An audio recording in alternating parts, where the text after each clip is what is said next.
बिस्मिल्लाहिर्रहमानिर्रहीम। Welcome Hafsa handmade recipe की kitchen में वेलकम। अस्सलाम वालेकुम मेरे प्यारे प्यारे व्यूअर्स। आज मैं आपके लिए खट्टी मसालेदार शकरकंदी चाट की रेसिपी लेकर आई हूँ। चैनल पर नए हैं तो चैनल को सब्सक्राइब कर दें, बेल बटन प्रेस कर दें।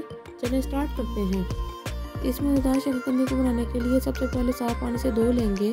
धोने के बाद इसको एक पैन में रख लेंगे।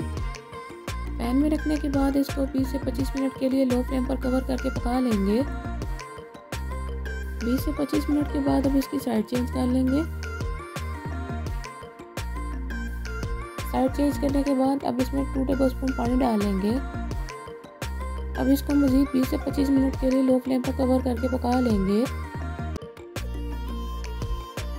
नीचे व्यूअर्स हमारी शकरकंदी पक चुकी है। अब इसको ठंडा होने के लिए एक साइड पर रख लेंगे। ठंडी हो जाने के बाद अब इसके छिलके उतार लेंगे। व्यूअर्स आप इस शकरकंदी को घर पर बनाकर जरूर ट्राई कीजिएगा, बाहर से लाना भूल जाएंगे। छिलका उतारने के बाद अब इसको छुरी की मदद से छोटे छोटे पीसेस में काट लेंगे, जैसा कि आप वीडियो में देख रहे हैं। और बाकी की शकरकंदी को भी हम इसी तरह से काट लेंगे। शकरकंदी काटने के बाद अब इसको बोल में निकाल लेंगे। बोल में निकालने के बाद इसमें 5 टेबलस्पून खट्टी मीठी इमली की चटनी डालेंगे। आप मुझे कमेंट्स बॉक्स में बताइएगा कि आपको ये रेसिपी कैसी लगी है।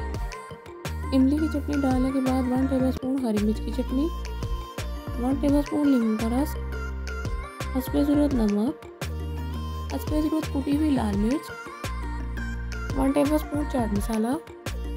अब इसको चम्मच की मदद से मिक्स कर लेंगे।